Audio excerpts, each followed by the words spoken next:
Et même plus grave, je vais même vous dire, un certain nombre de députés, femmes, de notre groupe à l'Assemblée nationale, du groupe Rassemblement national, ont été intimidés.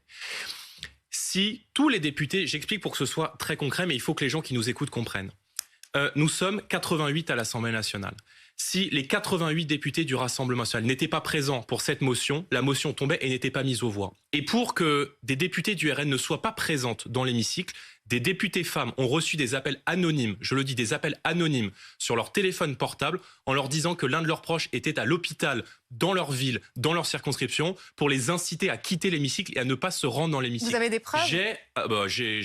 Non seulement j'ai les preuves, mais j'ai l'enregistrement vocal, donc qu'a reçu l'une de nos députées.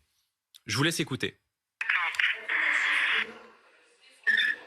Oui, bonsoir. Madame Robert Dehaut, le centre hospitalier André Baudouin, ici à l'appareil. Nous avons donc un de nos proches vient d'être admis en urgence à l'hôpital. Si vous pouvez vous rendre sur place, c'est attendu. Vous pouvez nous rappeler évidemment pour plus d'éléments 03 25 56. Il lui dit qu'un proche a été admis à l'hôpital. Voilà. Ce qu'on entend sur cette bande-son. Laurence Envoyée Robert à Dehaut, une députée. députée de Haute-Marne du Rassemblement national, comme beaucoup d'autres députés, Madame Sabatini, Madame Degrand, qui sont des députés femmes du Rassemblement national. Combien de députés ont été visés ? J'en ai 4 ou 5 et probablement d'autres qui n'ont pas encore consulté leur téléphone portable parce qu'elles étaient dans l'hémicycle, ont reçu des messages vocaux, des messages anonymes de quelqu'un leur disant « L'un de vos proches est à l'hôpital, vous devez quitter maintenant l'hémicycle et vous rendre sur place pour nous empêcher de voter cette motion référendaire. » Ces méthodes d'intimidation, on va Qui est trouver... derrière, vous savez Je ou pas ne sais pas, mais c'est des appels anonymes et on va trouver, sont absolument inadmissibles.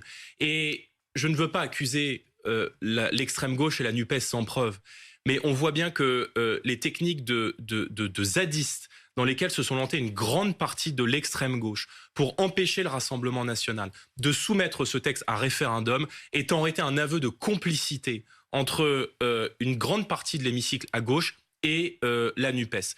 Face à cela... Vous pensez que c'est la NUPES, alors c'est ce que vous êtes en train de dire? Écoutez, je n'ai pas encore la confirmation, mais manifestement une députée de la majorité d'Emmanuel Macron... Oui, Fadila Khattabi a dit qu'elle a reçu des lettres d'intimidation et grâce à Perrine Vast qu'on a plus d'informations, menace de mort sur ses enfants, menace de faire exploser sa maison et la lettre est en cours d'analyse. Voilà. Donc, moi je pense que la NUPES est en train de nuire au débat démocratique. Et la NUPES participe d'une violence sociale aujourd'hui dans notre pays qui décrédibilise l'opposition à ce texte de loi. Je précise pour être bien, vous n'avez pas les preuves que la NUPES est derrière, c'est ce que vous supposez aujourd'hui après ces menaces. Écoutez, je dis, des députés du RN ont reçu des intimidations, des députés de la majorité présidentielle ont reçu des intimidations. C'est fou. Ce qui se passe est fou.